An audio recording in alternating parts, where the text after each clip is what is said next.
Right, okay, thanks everybody. Thanks CIT inviting me to do this. This is essentially what I was up to last semester, putting together a flipped classroom using IT, which probably by definition really.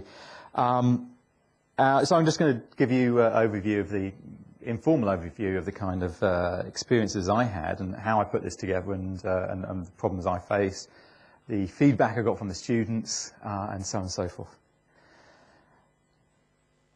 Right, well, to look at the philosophy, what we were trying to do was, I mean, we wanted to move the education from what was rather a passive teacher-centered model to a learner-centered, more active model, and that's what we felt that we could achieve with a flipped classroom. We wanted to also sort of transform the student experience of education from a content-based approach to a context-based approach. Ultimately, much of the technology that has come into education has rather reinforced sort of the passive model. One of the issues was that the accumulation of knowledge that we force upon our students really shouldn't really be considered a primary goal of education. I mean, I'm from the sciences, so I mean, there's going to be differences here, but Wikipedia is a very good example. Knowledge is readily available at the click of a button. To get people to memorize individual points, not really important. What we want, of course, is for the students to exhibit the utility of that knowledge. And that's one of the things that I wanted to focus on. And we tried to do that by employing the active learning strategy, which I'll speak about in just a moment. So, the problem. Well, many studies, I mean, this is, I'm sure everyone here has had this or witnessed this kind of thing. Students do not generally sort of successfully comprehend the knowledge in a kind of expository lecture in the way that we would like to. They get very low-level kind of comprehension of the factual knowledge. Very little evidence is seen of sort of long-term retention of that knowledge. And moreover, as the lecture goes on, their attention sort of declines. And we have sort of 2-hour lectures here, and that's a real issue. So how can we break it out? How can we improve the retention of the content? And to a degree, I think flipped classroom and employing online content is a way of doing it. It enables it to make it a little bit more bite-sized. And I'll see if I've got some examples of where I believe the students are getting that. Okay. In a kind of sort of traditional learning package, certainly within the sciences, we have, not only do we have the traditional expository lecture, we also have small tutorials. And in chemistry, they're not that small. They're 20 to 25 students. This is a real problem because you can't really engage with students on an individual basis. You cannot see what they've produced really. The tutorial rooms are not well designed, and the learning environment is a big issue as well here. The students are cramped in. I mean, if I wanted to ask a question of a student in say, the 4th row, it would be 10 minutes before that student manages to get himself out of that row and sort of give me some example up on the board. What happens essentially is that the tutor resorts to essentially, again, giving an exposition of the problem and perhaps uploading the solution on IVLE, and it becomes, again, very much a sort of a passive state of affairs. Okay, so yeah, the tutorials really become part of the content of the learning package rather than an opportunity to put that content into context.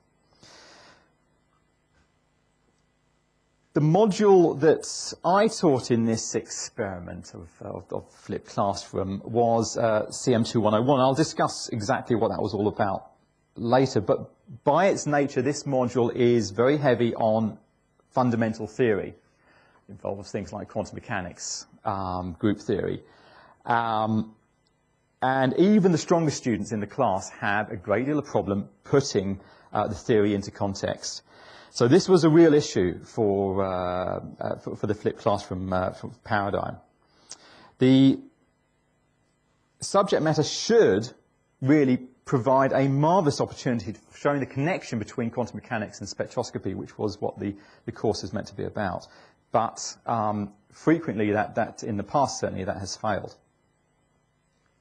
The solution, well, there's a need to shift the balance of the learning package from a largely content-based module to a more context-based module, and that's what we believe that we can achieve using the flipped classroom approach. It should be noted, however, that the students entering university are very familiar with a context-based education. In the small classes you have in the schoolroom, you're able to sort of provide sort of case studies, get group work going on, problem solving going on. But in the sciences, all of a sudden we've got the module class for this one was 123 students. You cannot do that anymore. But there is the feeling that using IT to get the content out of the lecture theatre and use the contact time rather, to deliver a better teaching strategy is a way of resolving this issue. I would say, however, that that in using IT to develop the flipped classroom learning package, as I say, it does give us an opportunity to rectify some of those problems, but we do need to provide the right learning scaffolds to help put the fundamentals into context. Another major part of this experiment into the flipped classroom module was to develop, as I discussed, a kind of active learning strategy. And we employed that active learning strategy into the sort of the small group tutorial part. We wanted a strategy that would sort of encourage students to engage in problem solving, sharing ideas, giving us feedback, and indeed teaching each other.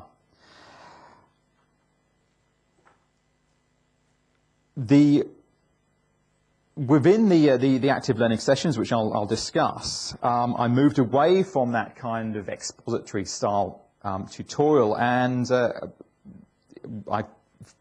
method I employed was one in which I was able to sort of engage a great deal more in sort of dialogue and refutation techniques. I was able to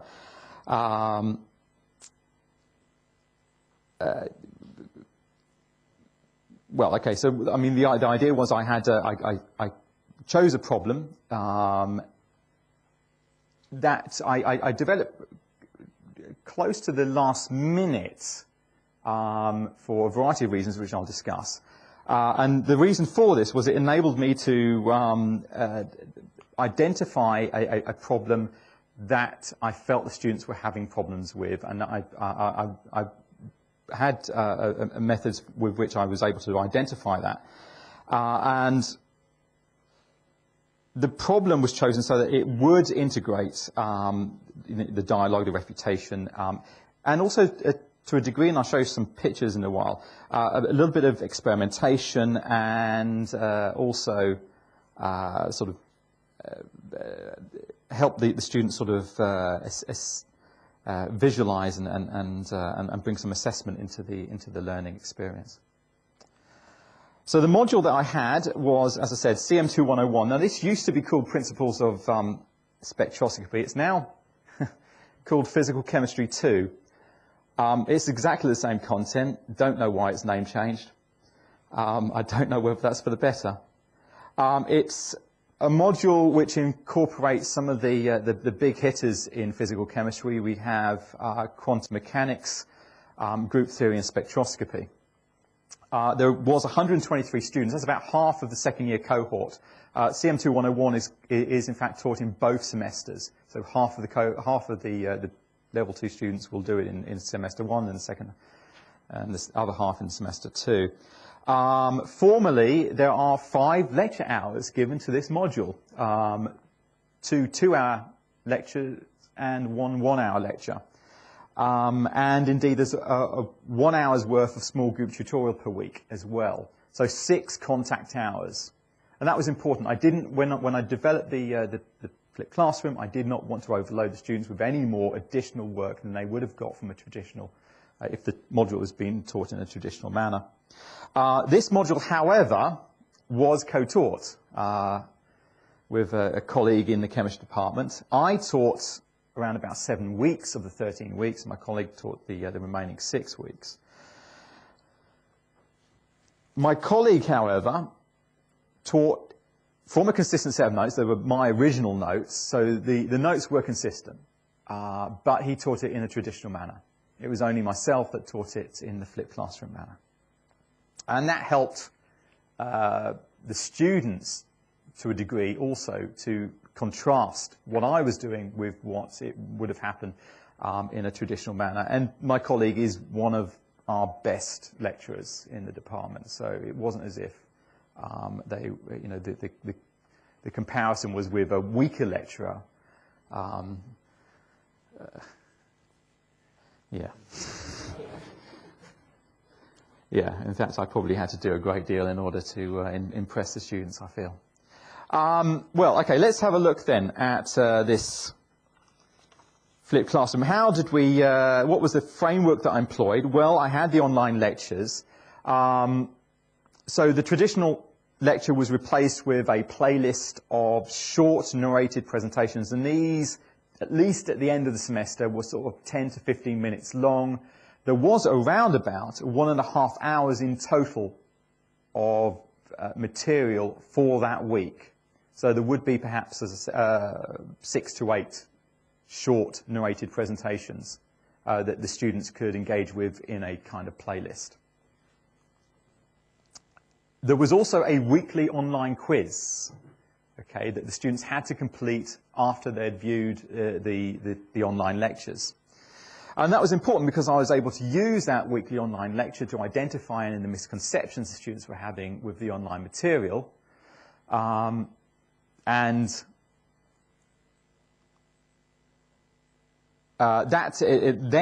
was able to bring or identify their misconceptions and bring those into the first of the contact sessions, which was an in-class problem-solving session, which also allowed me to overview any of the concepts the students were struggling with. Within that sort of 2-hour contact session, which happened in the lecture theatre, in Lecture Theatre 34, if you know it, it's not our best in the science faculty. We used, or at least I used, the qSMS learner response system, and I'll show what we did with that. It does have some interesting benefits over the clicker system. I originally intended to use the clicker system, just couldn't get. I literally couldn't get the software working on the laptop, and I couldn't get it working on the lecture theatre PC either, and so we abandoned it, and I went over to the qSMS. And yeah, as I said, there were additional benefits for that as well. At the end of that problem-solving session, I would upload narrated screencasts of problems and indeed past paper questions and concept material as well. And I'll show some of that in just a while. And then finally, the week after, we had the small group active learning sessions. Just to review that timeline then. The week's content was uploaded by Saturday. Students would like it to have been uploaded as soon as possible. I was struggling. This was an awful lot of work. And in fact, originally, towards the beginning of the semester, I was uploading on Sunday evening. I managed, after the midterm break, get a little bit ahead of myself, and I was, towards the end of the semester, indeed uploading on the Saturday morning. The students became a lot happier. As I said, it was 1.5 hours of content, 6 to 8 individual presentations of 10 to 20 minutes in length. Originally, actually, at the beginning of the semester, the presentations were longer, up to 30 minutes. But again, we did have some surveys. The students told us that was too long. Do something about it. And towards the end of the semester, I was between sort of 5 to 15 minutes, which for each of the short sections, which we found to be optimal. 1.5 hours of material. It's that's, by the way, around about 15,000 words of script, which took a long time to write. The students, however, told us that they spent around about 3 hours reviewing that material. So there was a great deal of review going on by the students because it was available online, which of course wouldn't have happened in a traditional lecture. And that we thought was, again, to their benefit. The online quiz took place on, or had to be completed by the Wednesday, because on the Thursday we had that 2-hour problem-solving session I spoke about in Lecture Theatre 34. And then the following week we had a 1-hour small group active learning session based on the content they would have covered in the previous week. And that occurred in the active learning seminar room, which is absolutely fantastic. And I'll describe that in a while. So what technology did we have? We had, what did I use? Whoops. I used, we put together narrated PowerPoint presentations and screencasts. And all of these presentations, all the screencasts, all the video editing was done within Camtasia Studio 8, and that costs 260 Singapore dollars. So not dreadfully expensive, but it is potentially a limitation. And you can go to techsmith.com if you want to have a look at that. I would need an entire new lecture if I wanted to really review that in detail, how you go about video editing, but I'll leave that to others.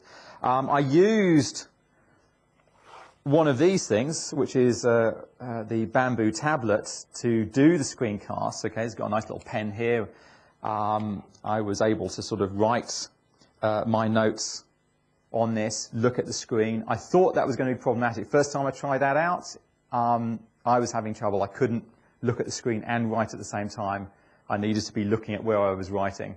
But it didn't actually take too long. Within the sort of half an hour sort of practice and what have you, I seemed to get over that hurdle. This particular Bamboo is their top of the range and costs $335. You can get smaller ones. I preferred the larger size. It made it easier for me. So I had practiced on a smaller version, didn't find that successful, so I went for the larger one. And those were used, as I said, for the screencast and the problem sets. Ought to have said something about the video editing. Video editing is incredibly memory intensive. I only had access to two computers, my laptop, which had 4 gigabytes of memory, and my PC, Office PC, 3 gigabytes of memory. Camtasia, couldn't run on the PC in the office, had to use the laptop. With 4 gigabytes of memory, there was a great deal of read-write to disk, and that eventually, fortunately, only at the end of the semester, led to the destruction of my hard drive. It completely crashed. This is my hard drive. It's quite pretty, actually. It's a little bit disappointing because I haven't managed to retrieve all the data off there, which is a bit of a shame, but that serves me right for not backing it up properly.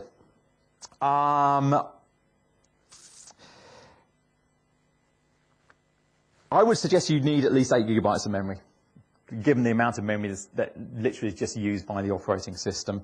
CPU speed is useful, especially for processing the videos, because it can take 45 minutes or more just to get each section processed and uploaded. Okay, so CPU would be useful. Graphics card not as important. Okay, a mid-range graphic card will be fine. High-end is only required if you're going to be doing sort of ray tracing and 3D manipulation or what have you. Not something I was doing. Mine was all very much two-dimensional. I also used a software in conjunction with this tablet, which was called Smooth Draw 3, and it's a wonderful piece of software. It gave me the environment within which to produce all the screencasts. Okay, and I have to say, Camtasia Studio 8, Bamboo tablet, Smooth Draw 3, that particular package I got directly from Sal Khan and Khan Academy. That's exactly what he uses to put together his stuff as well. So I took my lead from him. I think that's probably a good idea. And I found it very satisfactory. Another thing, I used a digital USB microphone. That's not desperately expensive, but I found the sound quality was a lot better than a analog microphone. And however, I still had problems with sound, mainly because there's a great deal of building work going on in the science faculty, and it's right outside my office. So fortunately, Camtasia Studio does have a great deal of noise reduction, and that got rid of a great deal of the problem, but still you can get issues. One of the problems with the memory, again, was it did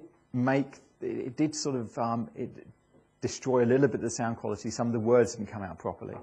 I swore that I was saying it right, and yet when it played back, it was wrong. And but anyway, I had to live with it. I couldn't go any further. It was killing me. Another thing I would suggest actually is getting a high resolution screen. One of the reasons why is that Camtasia Studio has this wonderful sort of pan and zoom ability that it can use, so that it can do this automatically. You don't have to. You can force it to do it yourself manually, but it will also do it automatically. If you're focused on a particular region of the screen, it will zoom to that part. And with having a high resolution screen, it means that when you upload, you can maintain a high definition video. Whereas if it's a low resolution screen, then when it zooms in, you start losing resolution and it becomes a bit problematic. Okay. In terms of the server platform, we use the NUS Camtasia Relay server, and we had links embedded within IVLE. I'll show you that in a second. We also, after the midterm break, started using YouTube, and I'll show you the benefits of doing that. The Camtasia Relay is very easy. With a click of a button again, as was discussed earlier, we could just upload the video directly to either YouTube or Camtasia Relay. And that's from within, of course, the Camtasia Studio environment. So let's have a look then at, whoops, what's going on there? Yes, that's better. Let's have a look then at an online lecture, and I'll use the YouTube to do that initially. So here is an example. In fact, it's, and I won't bother. So here's the environment. You can see this is the playlist that you can access, and that's one of the benefits for using YouTube, is the playlist is already set up for you.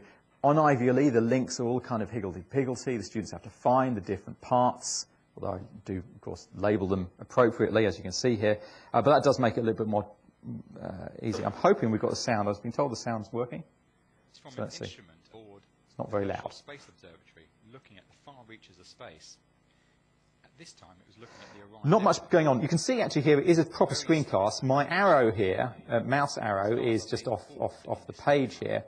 I did find it difficult, especially early on, to have my script, have my finger on the arrow button to go forward each point, and also to move the mouse around to show the students what I was indicating on the screen. I got a little bit better towards the end of the semester, but it was something that was highlighted by students in their feedback quite prominently. Okay, that's that. I don't think we need to focus too much on this. Right, let's pause that. Let's just get quickly back to this. So there's a lot of this stuff. Let's have a look. Am I signed in? I can't remember. Yeah, so you can see how the how YouTube does facilitate that the playlist, which I think was very useful. The other thing about YouTube was that it did facilitate the use of mobile technology a lot better than IVLE's. At least I did provide the mobile videos links from IVLE that students were able to use. The only problem was they weren't able to pause those videos and on their mobile phones, and so that became problematic.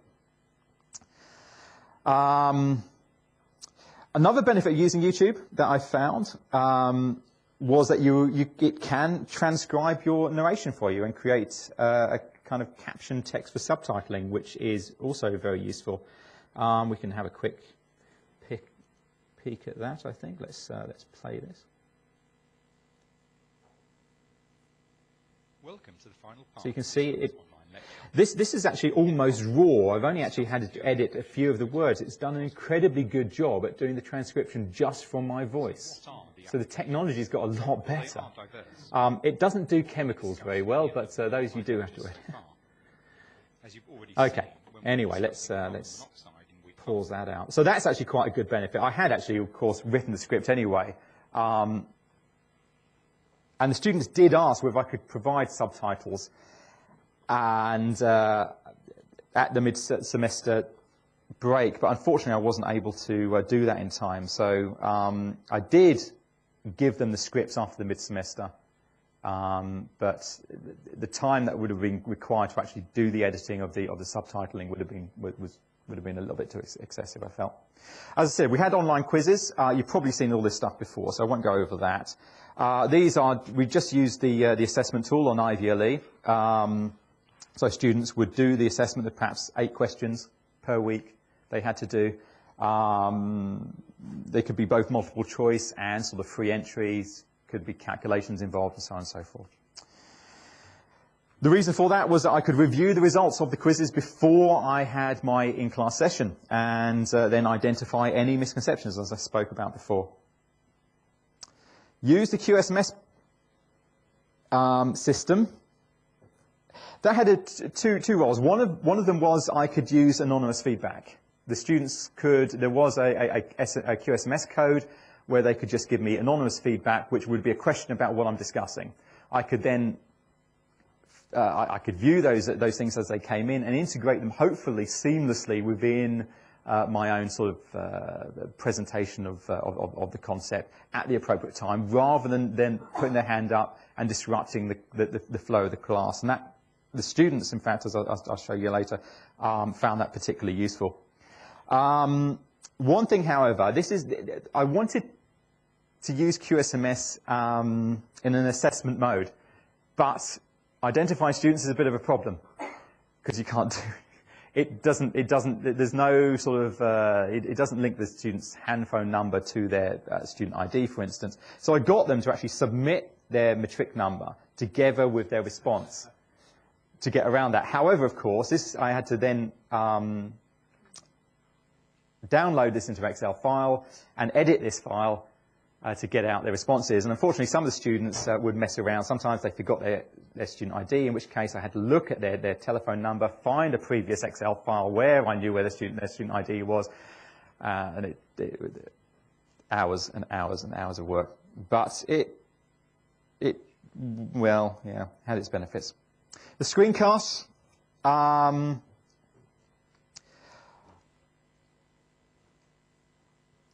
After the problem-solving sessions, I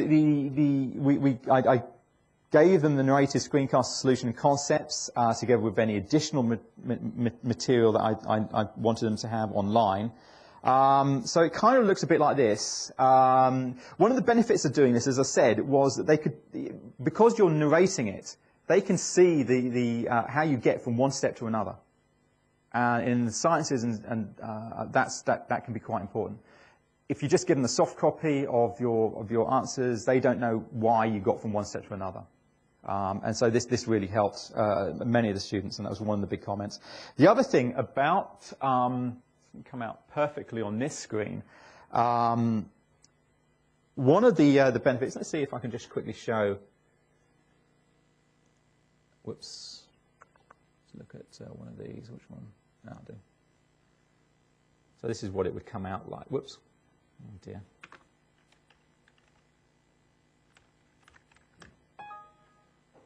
That's not possible.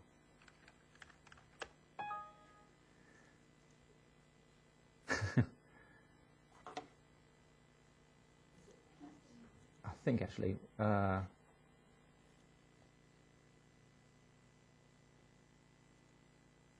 try it. Was it? Yes.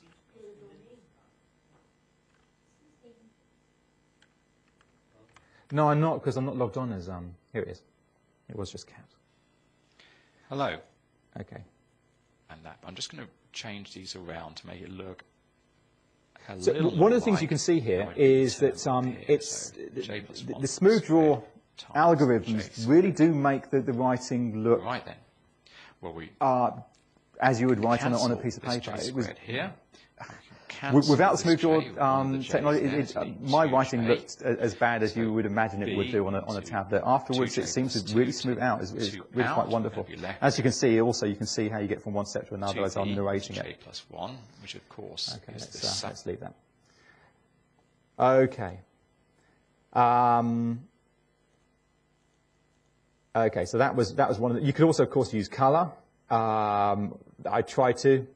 But again, sometimes you forget. When I'm doing the screencasts, I don't have a script. I'm working free, and that makes it a little bit more difficult. You have to sort of plan out what you want to say, and what you're going to do at various stages. But another thing you could do with the screencast is actually overview some pieces of technologies. I was able to give I was able to describe certain pieces of technology I wanted the students to use and show them how to use it. The active learning sessions. I broke the class of 20 to 25 down into small groups of 3 to 5 students. I quickly described what the problem was, and then the students had to work together and work on their own whiteboard. Okay? And the reason why I wanted them to work on the whiteboard was I could see what they're doing, okay? And also it forced them to work together. If they're working on pieces of paper on their desk, nothing happens. They don't work together properly, and I can't see what they're doing. So this was very useful. I'll show some pictures in a second. So my role really was just to sort of guide the students after I've given the problem, and guide students who needed help, but also push the more able students who had already, who were, finding it easy with, and give them a little bit more additional material where necessary. And then at the end of the session, there was a brief debrief. This literally was one of the problems. This is a spectrum from the torus molecular cloud, and I told them, tell me what molecules are there. Pretty much I gave them some rotational constants for different molecules, a subset of molecules, and then I said, identify as many molecules as you can. You can get about 4 or 5 out of that relatively easily. And so they had to integrate greater of the concepts they already learned. But that was it. That was pretty much all the instruction I had to give them at the beginning of the lecture. And then how do you do that? And that was and learning how to do that was something I thought worked really well. Here is a different example. We've got a hydrogen lamp there, and they actually are going to calculate the Rydberg constant using that. And you can see what happens afterwards. Students are writing on the whiteboard here, and I'm just describing, this is a pretty good group, and I'm describing how they could take it further, how they could determine the uncertainty in the Rydberg constant from their data and so on and so forth, and make sure that it does, of course, match the theoretical value. Okay, so feedback. How did we do feedback?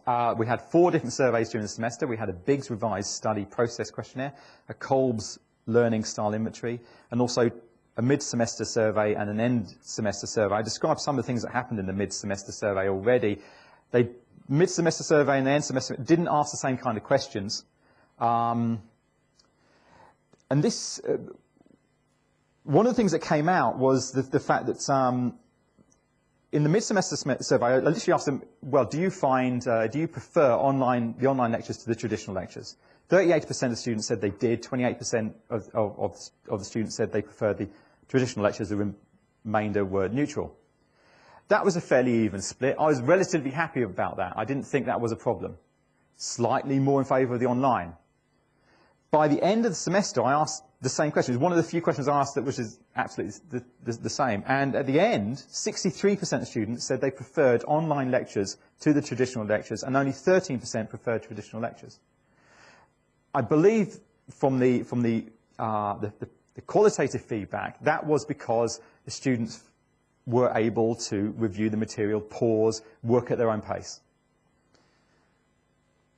You do lose, of course, something by not being there in front of students, getting that non-verbal feedback, getting interaction. And I would certainly suggest that flipped classroom is not something you do if you've not taught that course before. Teach the course first of all, then think about converting. Other feedback, 60% of this comes from the end semester survey. 60% of students thought the problem-solving sessions were a more efficient use of time than traditional lectures, compared to 17% who didn't. We had 61% of students found that the qSMS was effective in engaging them in their learning, compared to 9% who didn't. All of this is great news. 78% of students found that the anonymous feedback, where they could ask me questions during the problem-solving sessions, helped improve the effectiveness of those sessions. 55% of students thought that the active learning tutorials improved their problem-solving skills compared to traditional tutorials, whereas 18% didn't. That, to me, is not good enough. I wanted that a lot higher. And I think, to a degree, I failed in the active learning sessions. I didn't get the kind of... I didn't bridge the gap from the content correctly. They couldn't identify what concepts were required appropriately, and I needed to do a better job at that. And that was something that was also picked up in the feedback as well from the students. 64% of students felt that the integration of peer learning into the tutorial experience benefited them. A lot of them, students, they took on different roles. Some of them were teaching. I did try to break down these groups into different, so it was heterogeneous. There was different abilities within the group. That worked to a certain degree.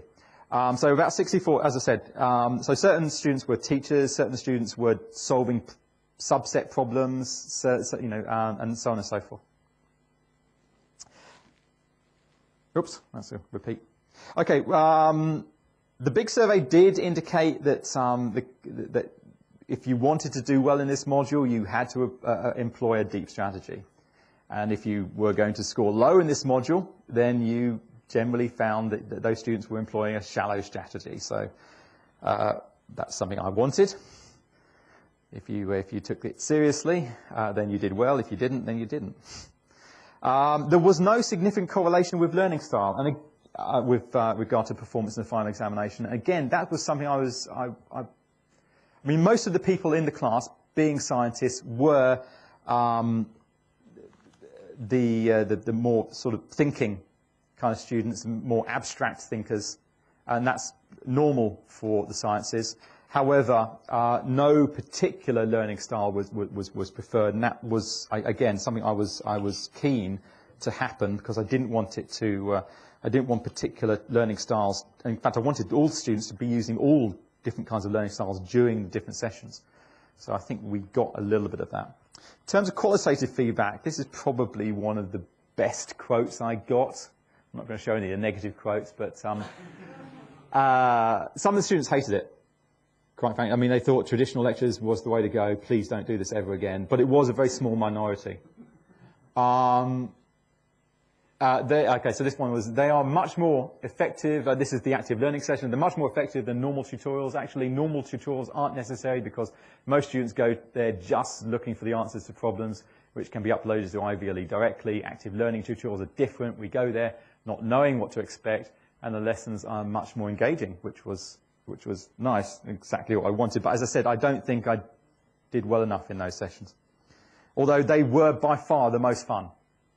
The students enjoyed themselves and were indeed very engaged. One of the things they said, however, was they wanted more problems. They felt that they were being cheated on the amount of problems they were solving. I was only doing one problem.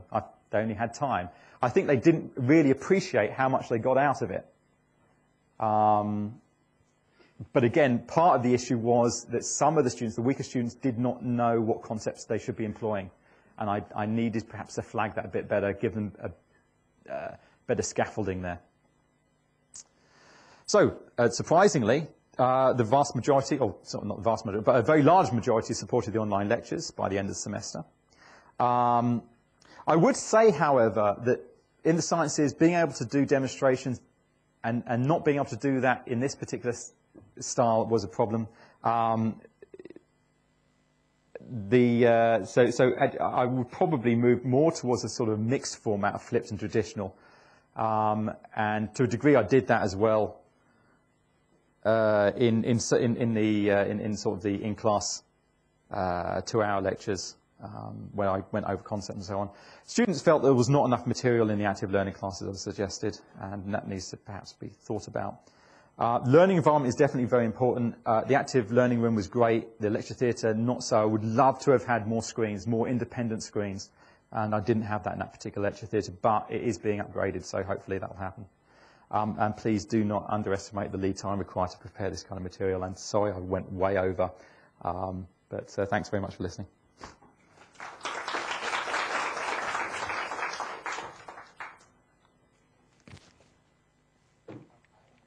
Yep.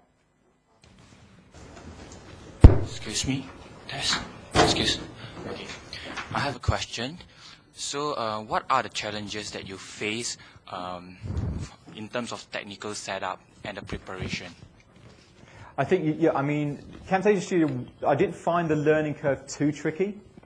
It seemed to be relatively self-evident. If you're comfortable with technology, it wasn't an issue. It seemed to be fairly self-explanatory what you needed to do. There was a great deal of support in terms of online tutorials of Camtasia Studio. If you wanted to know how to do a particular thing, you could go there and within a few minutes you learned how to do it visually, just as you would expect, given the fact it's Camtasia Studio. So I think it was, I think the qSMS was interesting, but it was, in terms of ripping out the assessment aspect of it was annoying. I know it wasn't designed for that, that's the problem. And I'm thinking about moving to a different kind of online system. There's an online learning response system called Learning Catalytics, which enables you to do a great deal more. I mean, one of the problems with the clickers is it's just multiple choice, and I wanted a little bit more than that. qSMS enabled me to do that, but the Learning Catalytics is something where you can you access it via smartphones or laptops or PC, and you can identify parts of a picture. You can draw vectors in order to answer questions. A lot more powerful. Okay, thank you. Thank you, Dr. Lee. Any further questions? You may chat with Dr. Lee during lunch. Okay, it's time for lunch. We have catered food for all the participants. The next session will start at 1:10.